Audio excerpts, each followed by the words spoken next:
En automne 1996, la petite ville de Peninsula, dans le Michigan, donnait l'impression d'être l'un de ces endroits où le malheur n'ose jamais frapper.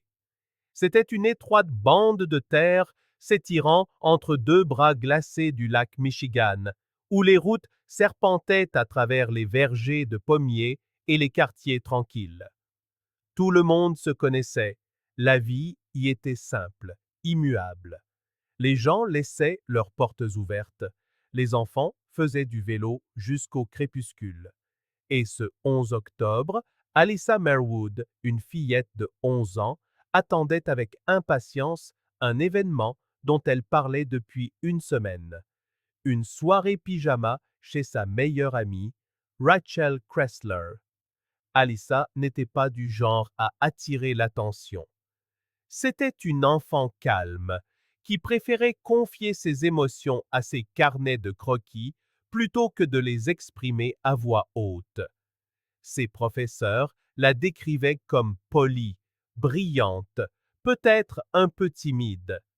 Elle adorait dessiner des animaux et collectionner des cartes postales de lieux où elle n'était jamais allée. Ses parents, Michael et Susan, l'avaient élevée dans une maison de plain-pied près de l'eau. Ils lui faisaient confiance, elle ne causait jamais de problème. Ce soir-là, lorsque Suzanne la déposa peu avant 19 heures, elle n'y pensa pas à deux fois. Du perron, Alyssa lui fit un signe de la main, souriante, serrant contre elle son sac de nuit contenant des vêtements de rechange et sa brosse à cheveux favorite aux manches bleues. Ce fut la dernière fois que quelqu'un la vit vivante. Les Kressler étaient une famille connue en ville, respectable, amicale et pratiquante.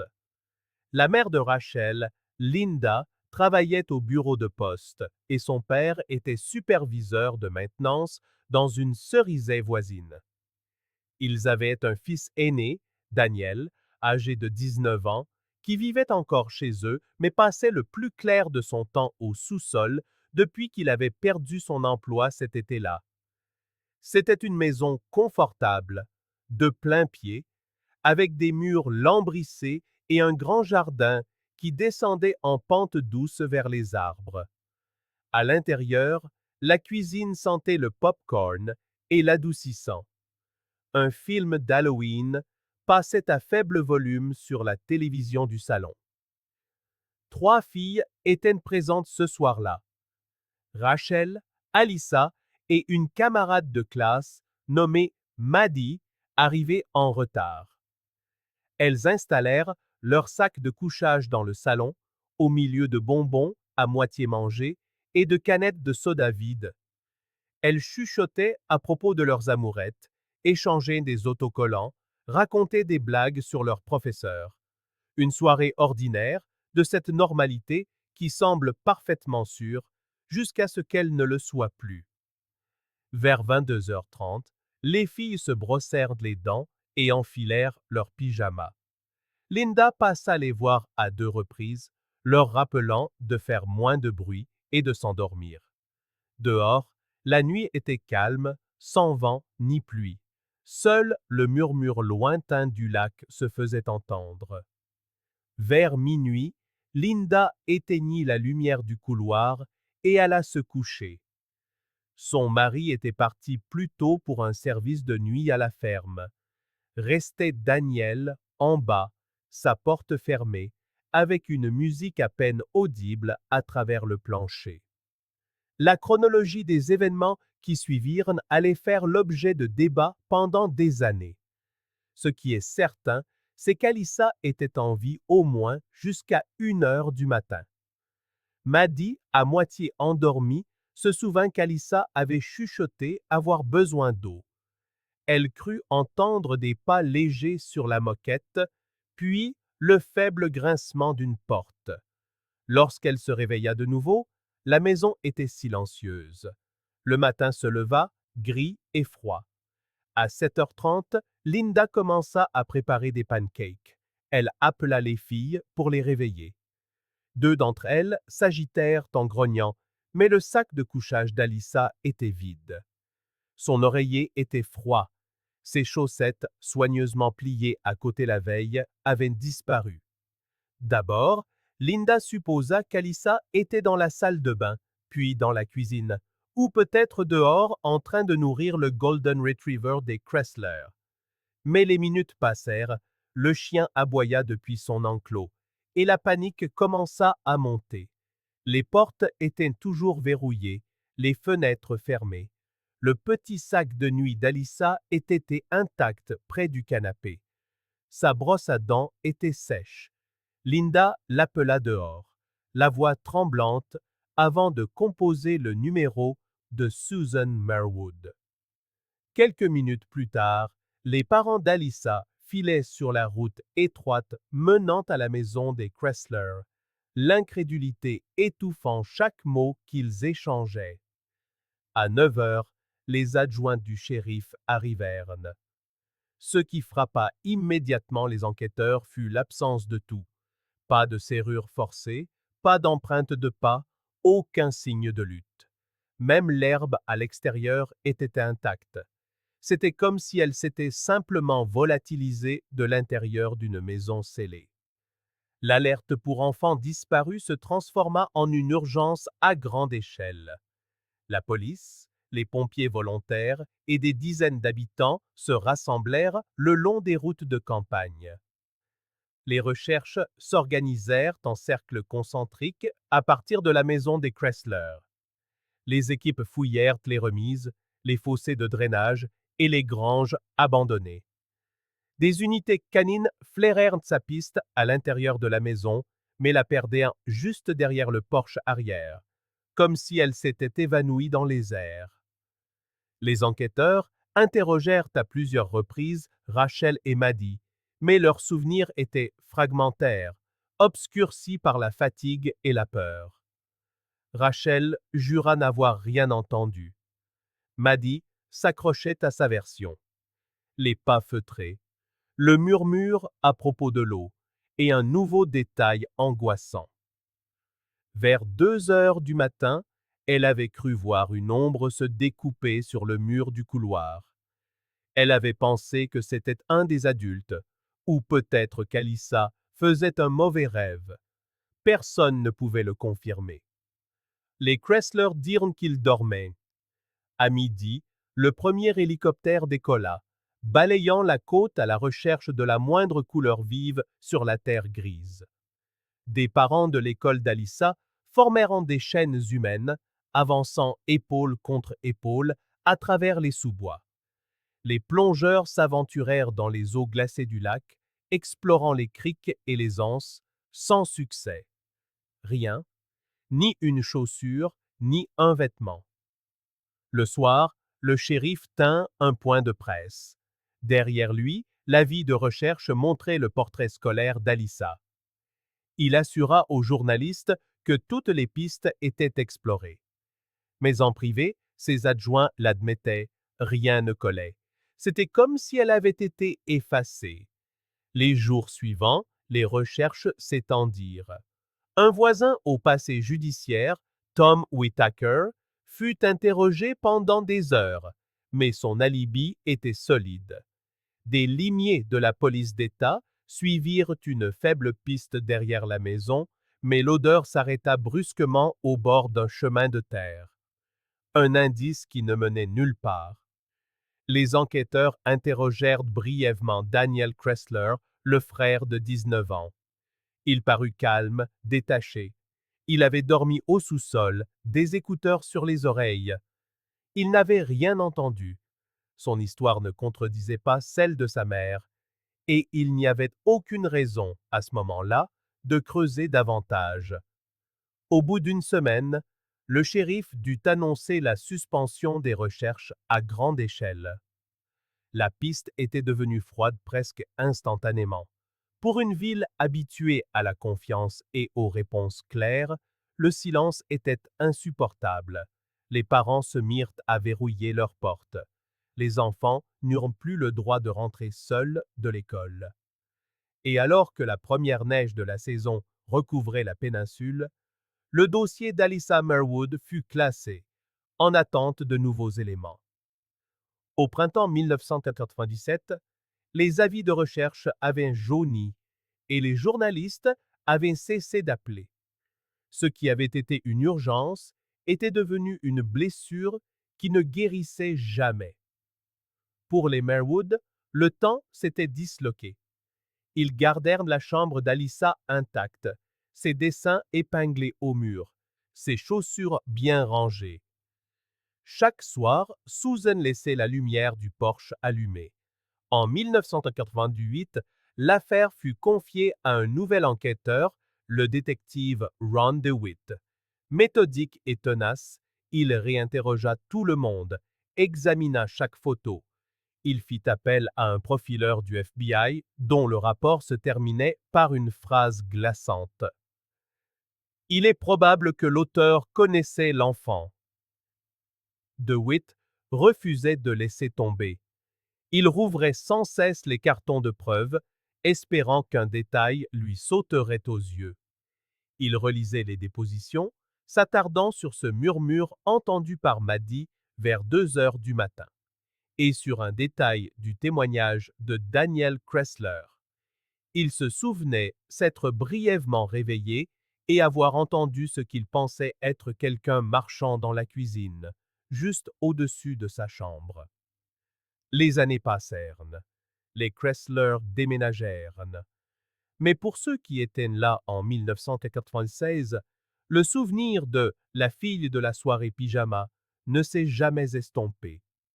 Les enquêteurs qualifieraient plus tard cette affaire de l'une des disparitions les plus déconcertantes qu'ils aient jamais vues. Une enfant envolée sans un bruit de l'intérieur d'une maison fermée à clé, par une nuit où le monde semblait parfaitement immobile. Et chaque fois que le dossier était rouvert, les enquêteurs revenaient sans cesse à cette première nuit, à cet instant après minuit, où Alyssa Merwood s'était levée pour un verre d'eau et n'était jamais revenue. La question « Comment ?» planait toujours sur la ville, comme une ombre qui refusait de disparaître. De menus détails, insignifiants pris isolément, mais qui, pour DeWitt, était le seul mouvement dans une histoire figée dans le temps. En 2004, 8 ans s'étaient écoulés. Alyssa aurait eu 19 ans. Cet hiver-là, un nouvel indice parvint d'un homme affirmant savoir quelque chose. C'était un pêcheur local qui passait souvent ses nuits près des quais de la rive Est. Il raconta avoir trouvé, des années plus tôt, une chose étrange. Un morceau de tissu emmêlé dans des racines près de la ligne de flottaison, qui ressemblait à un fragment de veste d'enfant. Il l'avait gardé, ne sachant qu'en faire. Les adjoints du shérif le récupérèrent, et pour la première fois depuis des années, la flamme de l'enquête se ravivait.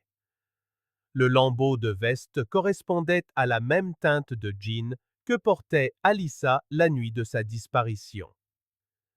Malheureusement, les tests ADN, rudimentaires à l'époque, donnèrent des résultats non concluants. Pas assez pour confirmer, pas assez pour infirmer. Les inspecteurs passèrent des semaines à interroger le pêcheur, à fouiller la rive où il avait fait sa trouvaille, à plonger dans les eaux froides et troubles de la crique. Rien d'autre ne refit surface. Lorsque les résultats incertains tombèrent, l'espoir qui avait grandi s'effondra tout aussi vite. L'histoire du pêcheur s'estompa pour devenir une simple rumeur, un autre faux départ dans une affaire qui en était remplie. Au fil des ans, la mémoire collective de la communauté commença à se brouiller. Les veillées aux chandelles, qui attiraient autrefois des centaines de personnes, se réduisirent à une poignée de silhouettes grelottant dans le froid, leurs bougies vacillant contre le vent. Les volontaires des premières recherches avaient vieilli. Certains étaient décédés. La nouvelle génération ne connaissait l'histoire qu'à travers des murmures, de la manière dont les petites villes préservent leurs fantômes. Mais pour Susan Merwood, L'histoire ne s'était jamais effacée. La chambre d'Alyssa restait intacte, les dessins accrochés au mur, le calendrier toujours fixé sur octobre 1996. Sur le rebord de la fenêtre, un bocal de coquillages qu'elle avait ramassé lors d'un voyage en famille au lac Huron. À chaque anniversaire, Susan plaçait une nouvelle fleur dans un petit vase à côté du lit. Chaque année, elle se disait qu'elle allait enfin tout ranger. Chaque année, elle en était incapable. En 2010, le dossier avait été rouvert 3 fois de plus, chaque fois avec le même résultat. De nouveaux inspecteurs arrivaient, pleins de conviction, suivaient les mêmes pistes et finissaient par contempler la même page blanche. Les théories changeaient. Peut-être qu'un vagabond était de passage cette nuit-là. Peut-être qu'Alyssa avait glissé et était tombée quelque part dans les bois denses. Ou peut-être avait-elle été emmenée par quelqu'un d'assez familier pour qu'elle ne crie pas. Chaque possibilité avait été soulevée, examinée, puis silencieusement écartée. Le petit bureau du shérif de Peninsula avait changé de direction 3 fois depuis la disparition d'Alyssa. En 2013, la plupart des enquêteurs d'origine étaient retraités ou partis. Le dossier de l'affaire s'était épaissi de notes et de rapports sans issue. Mais niché au fond de ce dossier, sous de vieilles photographies et des transcriptions d'interrogatoires, se trouvait une unique note manuscrite laissée par l'inspecteur DeWitt avant son départ à la retraite. Retournez au sous-sol. Révisez toutes les déclarations concernant les bruits entre 1 heure et 3 heures du matin. Vérifiez les espaces de rangement, les outils ou tout lieu de dissimulation possible. Quelque chose cloche.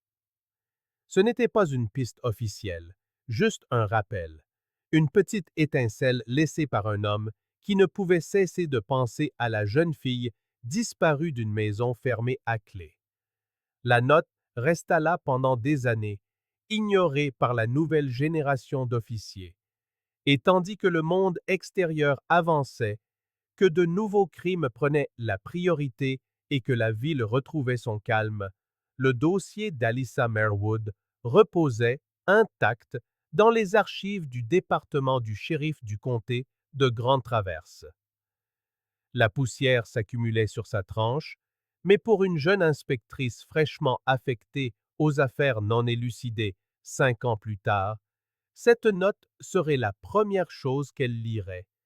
Une simple ligne griffonnée dans la marge d'un vieux dossier, celle qui allait rouvrir tout ce que Peninsula pensait avoir enterré et mené à la découverte, qui expliquerait enfin ce qui s'était passé cette nuit-là, 22 ans plus tôt. Lorsque l'année 2018 arriva, la disparition d'Alyssa Merwood, 11 ans, n'était plus qu'une entrée délavée dans les archives du département du shérif du comté de Grand Traverse. Le dossier reposait sur une étagère élevée, scellé dans une boîte estampillée non résolue. Personne ne s'attendait à ce qu'il soit rouvert un jour. Tout changea lorsque l'inspectrice Erin Walsh, une enquêtrice de 32 ans récemment mutée à la division des affaires non élucidées, commença un audit de routine des vieux dossiers. Mais lorsqu'elle atteignit la boîte marquée Merwood Alyssa 1996, quelque chose dans les documents la dérangea. Le dossier était épais, rempli de notes jaunies, de photos passées et de décennies de rapports. Mais à l'intérieur, un nom n'apparaissait qu'une seule fois, Daniel Kressler. Walsh relut les premiers rapports. À l'époque, Daniel avait 19 ans. Il était le demi-frère aîné de Rachel, la meilleure amie d'Alyssa. Ils vivaient dans la même maison la nuit de la disparition, censés dormir au sous-sol. Le rapport de son interrogatoire ne tenait que sur une seule page. Il n'y avait eu ni suivi, ni vérification de témoignages, juste quelques lignes affirmant qu'il était resté à la maison toute la nuit et n'avait rien entendu d'inhabituel. Dans une affaire qui avait généré des milliers de pages d'enquête, il était étrange de voir son nom disparaître si vite. Une note manuscrite dans la marge, laissée par un inspecteur ultérieur, disait « Retournez au sous-sol, suivi possiblement manquant ». Pourtant, cette visite n'avait jamais eu lieu. Walsh décida de creuser. Elle passa le nom de Daniel Kressler dans la base de données de l'État. Pas de casier judiciaire, juste quelques emplois locaux entre 1996 et 1948. Puis, au début de 1998, il disparut complètement des registres du Michigan. Walsh demanda les données nationales et trouva une nouvelle piste. Un poste dans un garage en Indiana, puis dans l'Ohio. Ensuite, plus rien, jusqu'à un certificat de décès. Daniel Kressler était mort en 2017, un an avant que Walsh ne sorte son dossier d'une crise cardiaque à 40 ans. Ce qui attira son attention fut l'adresse de résidence antérieure mentionnée sur le certificat, un entrepôt de stockage à la périphérie de Traverse City. Selon les registres, Kressler y avait loué un petit box au début de 1997, quelques mois seulement après la disparition d'Alyssa. Les paiements s'étaient arrêtés en 2005. Le box était resté verrouillé depuis et était maintenant en défaut de paiement programmé pour la démolition. Seule une erreur administrative l'avait maintenu sur la liste d'attente. Pour toute inspectrice entraînée à repérer les schémas, c'était plus qu'une coïncidence. Elle en parla à son supérieur, le sergent Martin, qui était une jeune recrue à l'époque de la disparition. D'abord sceptique, son ton changea lorsque Walsh lui exposa la chronologie des faits. Quand elle mentionna la date de démolition, il était déjà au téléphone. Le département du shérif obtint une ordonnance de blocage immédiate. 24 heures plus tard, la société de stockage confirma. Le box 314, enregistré au nom de Daniel R. Kressler, était toujours scellé avec le cadenas d'origine de 1997. Personne n'y avait accédé depuis plus de 20 ans. Le gérant se souvint de Kressler, un homme calme, qui payait en espèces et venait souvent tard le soir. Il se rappela que Kressler avait déménagé quelque chose de lourd au cours du premier mois, insistant pour le faire seul. Walsh obtint un mandat pour ouvrir le box. Le lien était circonstanciel, les preuves minces, mais le juge, après avoir examiné l'historique de l'affaire, l'approuva. Pendant que les formalités se réglaient, Walsh ne pouvait s'empêcher de penser que les réponses étaient restées là, sous leurs yeux, pendant des décennies. Elle relut la transcription de l'interrogatoire de Daniel. Les notes de l'officier mentionnaient qu'il avait été coopératif mais distrait, se contredisant parfois. L'interrogatoire s'était terminé prématurément parce que sa mère était intervenue, disant que son fils ne se sentait pas bien. Personne n'avait insisté. Le lendemain matin, l'équipe se réunit avant de se rendre à l'entrepôt. L'air était lourd, chargé de ce silence qui précède les moments importants. En route vers Traverse City, les routes serpentaient à travers les mêmes vergers qui avaient accueilli les équipes de recherche en 1996. Le bruit sec du coupe-boulon résonna dans le couloir étroit de l'entrepôt. La porte métallique du box 314 grinça en s'ouvrant, libérant une bouffée d'air vicié et froid. L'intérieur était un fouillis de boîtes anciennes, de bacs fissurés et d'outils oubliés. Le faisceau d'une lampe de poche balaya des cartons effondrés et des étiquettes décollées. Puis Walsh le remarqua. Poussé contre le mur du fond, un grand bac de rangement en plastique, plus grand que les autres, dont le couvercle était scellé par de multiples couches de rubans adhésifs gris, enroulés encore et encore. Un technicien s'avança, les mains gantées, tremblant légèrement. Le bruit du ruban adhésif se détachant était âpre et cassant dans le silence. Lorsque le couvercle fut enfin retiré, une odeur s'échappa, faible mais indubitable. Du tissu humide, du vieux papier, quelque chose d'organique qui s'était depuis longtemps transformé en poussière. À l'intérieur se trouvait une veste en jean, petite, d'un bleu délavé, avec un bouton manquant près du col. Walsh se figea. C'était la même veste qu'Alyssa Merwood portait sur les photos de 1996. Plié en dessous, un petit bracelet tissé, rose et blanc.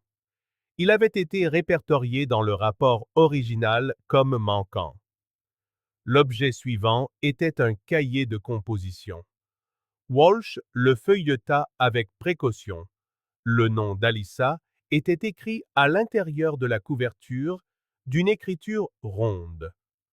Au fond du bac, une petite pile de polaroïdes dont l'élastique s'effrita au toucher. Les images, fanées, montraient la propriété des Chrysler telle qu'elle était en 1996. Elle semblait avoir été prise de l'extérieur à travers une vitre. Les dates correspondaient à la semaine de la disparition d'Alyssa. Et puis, sous ces photographies, une seule enveloppe, jaunie, dont le papier était rigide et cassant. À l'intérieur, une lettre manuscrite de plusieurs pages. En haut, ces mots: À qui trouvera ceci? Je n'ai jamais voulu que ça arrive. La pièce devint silencieuse, tandis que Walsh commençait à lire. C'était l'écriture de Daniel Chrysler. La lettre décrivait la nuit de la soirée pyjama. Il était réveillé, en bas, buvant tranquillement. Vers 2 heures du matin, il avait entendu des pas. Alyssa était descendue pour un verre d'eau. Elle l'avait surpris, et quand il avait essayé de la faire taire pour ne réveiller personne, elle avait paniqué.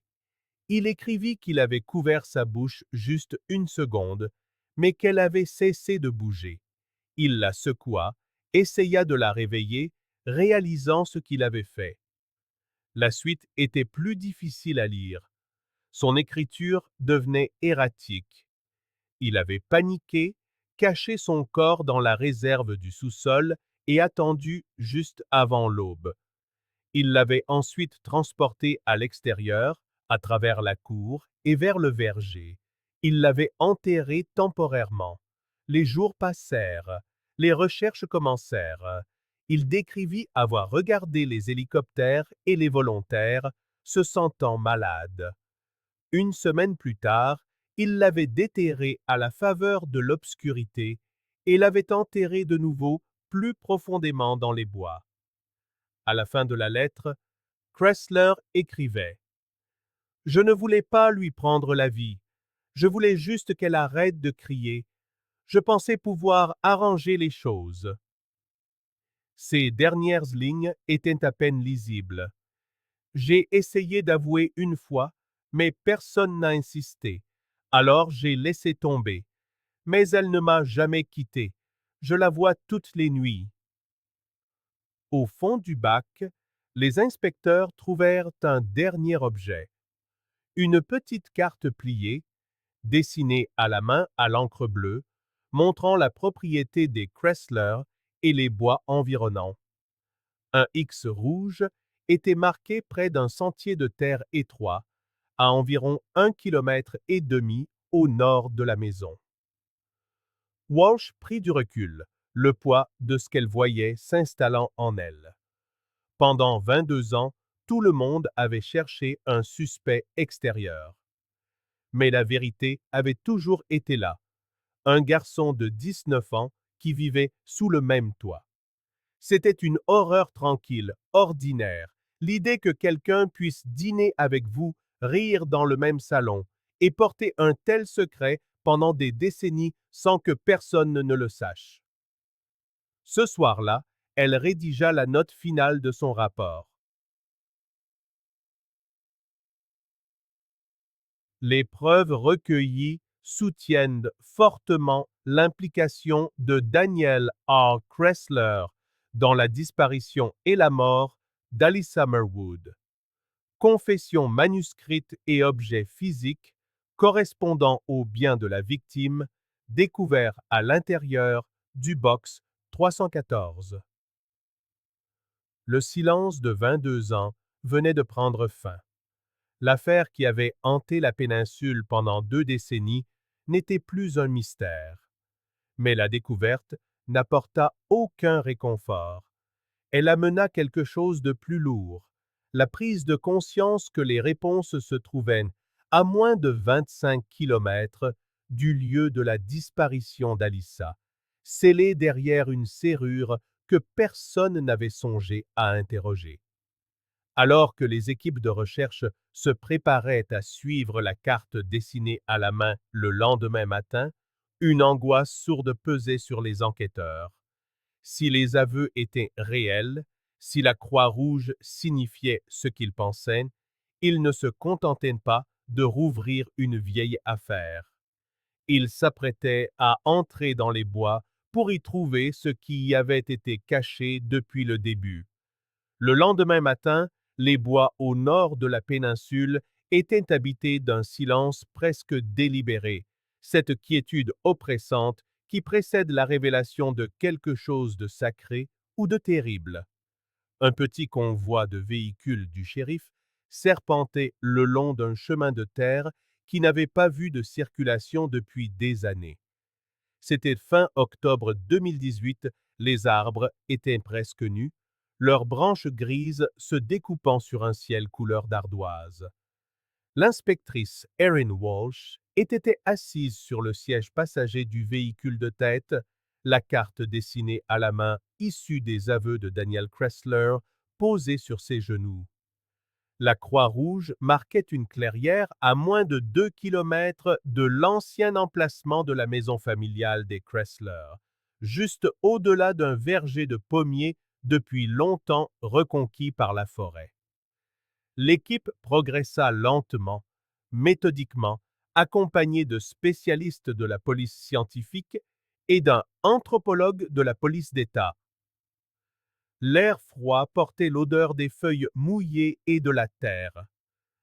À intervalles réguliers, Walsh consultait la carte, comparant le croquis rudimentaire au terrain qui s'étendait devant elle. Lorsqu'ils atteignirent de l'ancienne clôture qui séparait le verger de la forêt, elle sut qu'ils étaient proches. Cela ne prit pas longtemps. Dans la clairière, le sol s'affaissait légèrement, formant une dépression peu profonde sous un enchevêtrement de racines et de mousse. Ce n'était pas visible au premier coup d'œil, juste une parcelle de terre inégale qui semblait plus ancienne que le reste. Mais le géoradar raconta une autre histoire. En quelques minutes, l'écran s'illumina, révélant une anomalie claire, quelque chose d'enfoui juste sous la surface. L'équipe d'excavation se mit au travail avec précaution. Alors que les premières couches de terre étaient balayées, l'odeur d'argile humide emplit l'air. Moins d'une heure plus tard, ils mirent au jour des fragments de dénime, le même tissu bleu délavé qui avait été retrouvé plié à l'intérieur du bac de rangement. En dessous se trouvaient des os, petits, délicats, indubitablement humains. L'excavation se poursuivit lentement, chaque mouvement délibéré, chaque fragment catalogué et photographié. Ce qu'ils déterrèrent ce jour-là était tout ce qui restait d'Alice Summerwood, 11 ans, la fillette qui avait disparu d'une maison fermée à clé 22 ans plus tôt. La confirmation par ADN arriva 3 jours plus tard. Le rapport du laboratoire atterrit dans la boîte mail de Walsh à 15h12. Elle l'ouvrit, seule dans son bureau. Les résultats étaient concluants. Une correspondance génétique complète avec Susan et Michael Merwood. La petite fille qui avait disparu lors d'une soirée pyjama en 1996 avait enfin été retrouvée. Lorsque la nouvelle de la découverte fut rendue publique, la ville de Peninsula sembla sombrer dans un silence collectif. Pendant des années, la disparition d'Alyssa avait été l'histoire que les gens évitaient. Une blessure qui ne se refermait jamais, une chose que tout le monde savait mais dont personne ne parlait plus. Maintenant, la vérité était là, et elle était pire, et d'une certaine manière plus simple que tout ce que l'on avait pu imaginer. Susan Merwood était assise dans son salon lorsque le bureau du shérif appela. Elle attendait cet appel depuis la réouverture de l'enquête, mais lorsqu'elle entendit les mots, elle resta muette. Pendant un long moment, elle écouta simplement, le téléphone tremblant dans sa main. Elle ne posa aucune question sur les détails, ni sur la lettre, ni sur les aveux, ni sur la carte. Lorsque l'inspectrice lui dit qu'ils avaient retrouvé le bracelet et la veste d'Alyssa, elle murmura qu'elle voulait qu'on les lui rende. Le reste pouvait demeurer sous scellé. Le bureau du shérif tint une conférence de presse le soir même. L'inspectrice Walsh s'exprima brièvement, la voix posée mais empreinte de gravité. Après 22 ans, l'affaire de la disparition d'Alyssa Merwood est désormais considérée comme résolue, déclara-t-elle. Le suspect principal, Daniel R. Kressler, a agi seul. Il est décédé en 2017 avant ses découvertes. Ses aveux et les preuves matérielles retrouvées dans son box de stockage nous ont conduits au site où les restes d'Alyssa ont été localisés. Nous sommes convaincus de nos conclusions. Personne n'applaudit.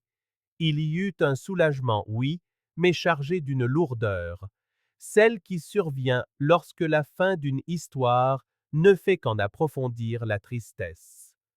Le lendemain matin, les journalistes comblèrent les vides. Ils publièrent des photos du box de Kressler, de la lettre d'aveu, de la carte dessinée à la main. Ils racontèrent comment il avait vécu avec ce secret pendant des années, comment sa famille n'avait jamais rien su. Les gens qui avaient autrefois défendu les Kressler étaient sous le choc. Des voisins se souvinrent du jour où Daniel avait participé aux recherches pour retrouver Alyssa. Comment il s'était tenu silencieusement près de la lisière des arbres, la tête baissée, lorsque les volontaires s'étaient rassemblés. Une voisine confia qu'elle s'était souvenue l'avoir trouvé bien pâle.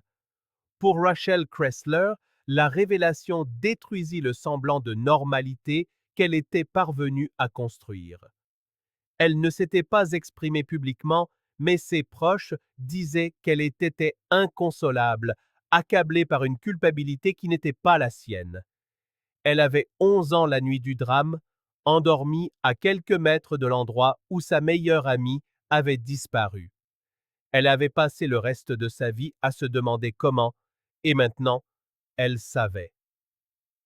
Le frère en qui elle avait eu confiance, qu'elle avait défendu et pleuré, était le seul et unique responsable. Les funérailles d'Alyssa eurent lieu 2 semaines plus tard, par un après-midi gris de novembre. Il n'y avait pas grand-chose à enterrer. Les restes étaient minimes, le cercueil léger. Des amis et d'anciens camarades de classe qui ne s'étaient pas vus depuis des décennies vinrent de tout l'État. L'église était bondée. Susan, assise au premier rang, serrait le bracelet d'amitié que la police lui avait rendu, ses fils roses et blancs effilochés, mais toujours intacts. C'était le seul morceau de sa fille qu'elle pouvait tenir. À la fin de la cérémonie, elle ne dit rien aux journalistes. Elle n'en avait pas besoin. Son regard disait tout. Dans les jours qui suivirent, les enquêteurs achevèrent leur rapport final. Ils concluent à une mort accidentelle dans sa cause, mais criminelle dans sa dissimulation. Un moment de panique qui s'était transformé en une vie de mensonge. Rien n'indiquait que Kressler ait jamais fait de mal à quelqu'un d'autre. Aucune trace de préméditation. Il avait vécu discrètement, déménagé souvent et était mort avec son secret. Mais le silence qu'il avait laissé derrière lui avait englouti toute une communauté pendant plus de 2 décennies. L'inspectrice Walsh referma le dossier pour la dernière fois quelques semaines plus tard. Sur la couverture, à l'encre passée, les mots Merwood, Alyssa, enfant disparu, furent remplacés par une nouvelle étiquette, Retrouvé. Elle le replaça dans les archives, au même endroit où il était resté intact pendant des années. Mais cette fois, il ne semblait plus abandonné. Pour Peninsula, l'histoire devint une légende édifiante, un rappel de la fragilité de la sécurité, de la rapidité avec laquelle la confiance peut être trahie. L'ancienne maison des Kressler fut démolie l'année suivante, ses fondations envahies par les mauvaises herbes. Les habitants disaient que la terre semblait plus légère, comme si la vérité elle-même avait soulagé la ville d'un poids. Susan Merwood vit toujours dans la même maison où sa fille a grandi. Elle garde les dessins d'Alyssa encadrés dans le couloir, sa chambre restaurée, mais pas figée dans le temps. La lumière du soleil filtre à travers les rideaux de dentelle, comme avant cette nuit de 1996. Chaque mois d'octobre, elle laisse une unique bougie allumée à la fenêtre. Ce n'est plus pour l'espoir, c'est pour le souvenir. Et bien que les années aient estompé le bruit, l'histoire d'Alyssa Merwood flotte dans l'air de la péninsule, l'histoire d'une ville tranquille, d'une nuit sans sommeil et d'une vérité enfermée pendant 22 ans dans un box de stockage oublié. Pour ceux qui ont cherché, pour ceux qui ont pleuré, et pour ceux qui se demandent encore comment une telle chose a pu se produire dans un si petit endroit, un fait demeure, la petite fille qui avait disparu lors d'une soirée pyjama était enfin rentrée chez elle.